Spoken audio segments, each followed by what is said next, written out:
জনাব সজীব আহমেদ ওয়াজেদের মার্কিন যুক্তরাষ্ট্রে দুটি বাড়ির তথ্য পাওয়া গেছে অনুসন্ধানকালে।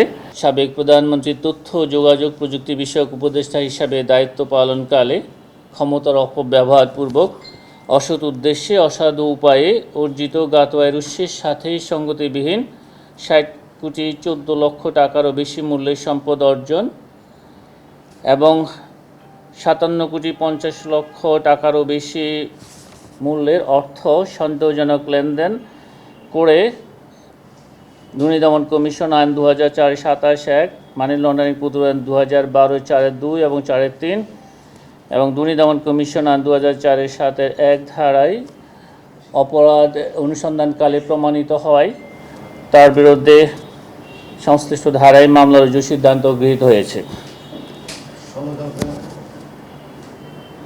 জনাব সজীব আহমেদ ওয়াজেদের মার্কিন যুক্তরাষ্ট্রে দুটি বাড়ির তথ্য পাওয়া গেছে অনুসন্ধানকালে।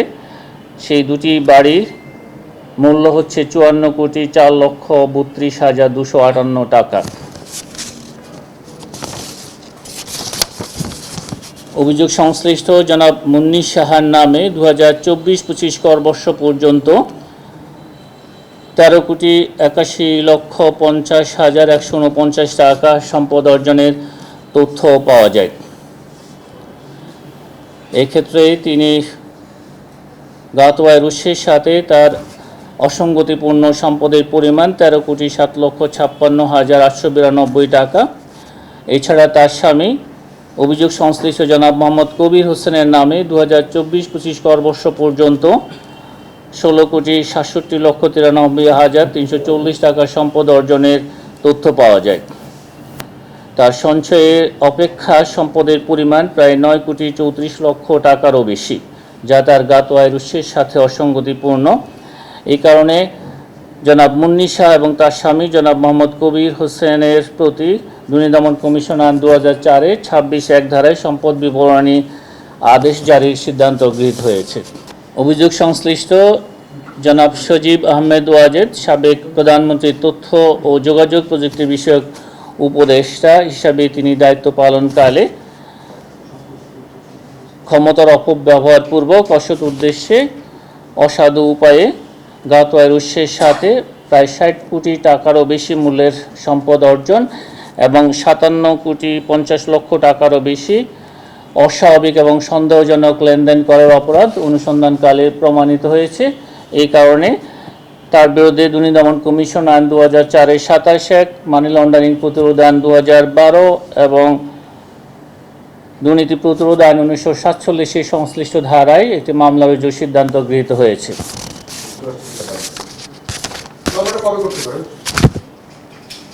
একটু অপেক্ষা করেন,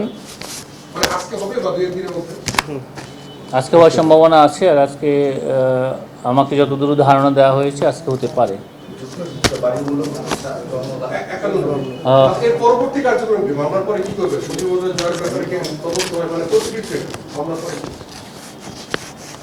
সব মামলার ক্ষেত্রে যেই তদন্ত প্রক্রিয়া যেভাবে অনুসরণ করা হয়, এই মামলার ক্ষেত্রেও একই প্রক্রিয়া অনুসরণ করা হবে। আমার মনে হয় যে আমার আগে এই প্রশ্নের উত্তর আগের প্রশ্নের উত্তরেই ছিল, তবুও আপনি যেহেতু জানতে চেয়েছেন সেজন্য আমি বলি যে তদন্তকারী কর্মকর্তারা অন্যান্য আসামিদের ক্ষেত্রে যেই ধরনের তদন্তকালে দুর্নীতি দমন কমিশন আইন এবং বিধিমালা অনুসরণ করে এবং প্রাসঙ্গিক যেই ফৌজদারি কার্যবিধির সংশ্লিষ্ট ধারা অনুসরণ করেই তারা তাদের তদন্ত কার্যক্রম সম্পন্ন করবেন।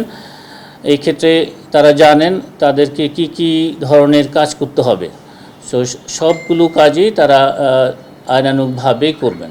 অনেক ধন্যবাদ।